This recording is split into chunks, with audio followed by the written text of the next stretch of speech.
Attention, voici Mad Meg, alias Margot.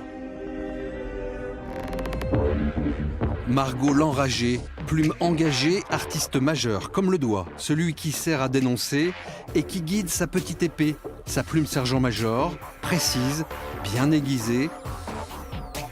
L'artiste majeur a plus de 18 ans et pose avec son libre consentement devant son œuvre originale Feast of Fools au musée des Beaux-Arts de Nancy, du gigantisme corrosif très détaillé, inspiré de la célèbre scène de Léonard de Vinci. On me demande toujours, oui, combien de temps j'ai mis, parce que quand on voit la profusion de détails et la minutie de la plume, alors en fait, ce dessin-là m'a pris 2 ans au jour le jour. Mais en fait, il m'a fallu à peu près 6 ans entre le moment où je me suis dit, tiens, je vais faire quelque chose avec la scène et qu'est-ce que je vais faire, qu'est-ce que je vais pouvoir dire avec ça. Donc il y a vraiment un long temps de conception, de recherche. C'est grâce à Anne Richard, la dame au turban, découvreuse de perles et de talents, que Mad Meg a atterri ici, à Nancy. La rencontre a eu lieu en 2016. Elle m'a envoyé ça, elle m'a envoyé un livre en fait. J'y croyais pas du tout, parce que j'y croyais pas du tout. Donc je l'ai contactée tout de suite pour voir, déjà pour la rencontrer, et pour voir ses dessins.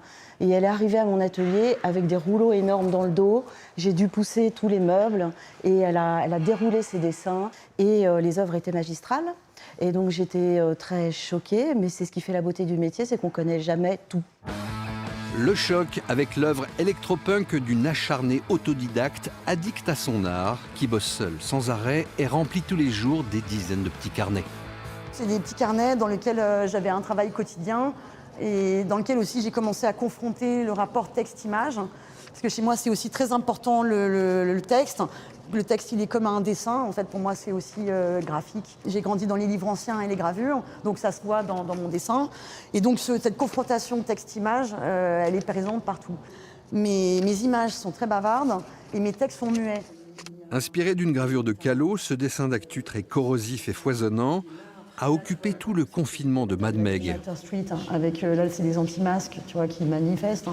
Et puis là, il y a le Covid qui tue les Noirs. Va-et-vient permanent entre un passé pictural bien ancré et l'actualité passée à la moulinette, Mad Meg a choisi son nom en référence à Margot la Folle, toile de Bruegel, BD de presque 500 ans. Mad Meg, c'est de l'actu chlorhydrique et un hommage permanent à l'histoire de la peinture et de tous les arts. Cette exposition, elle est magnifique parce que c'est vraiment la force contemporaine avec une virtuosité au niveau de la facture classique du dessin qui rencontre du patrimonial. Donc il y a tout en fait dans cette exposition. Féministe, écolo, anticapitaliste, Margot l'enragée engagée laisse des souvenirs ineffaçables. Une œuvre majeure, comme ce fameux doigt de la main gauche, rebelle, tendu, qui écrit, dessine et tatoue son amour immense et tourmenté pour les femmes et pour les hommes. Pour ces derniers, eh bien c'est avec de la sauce.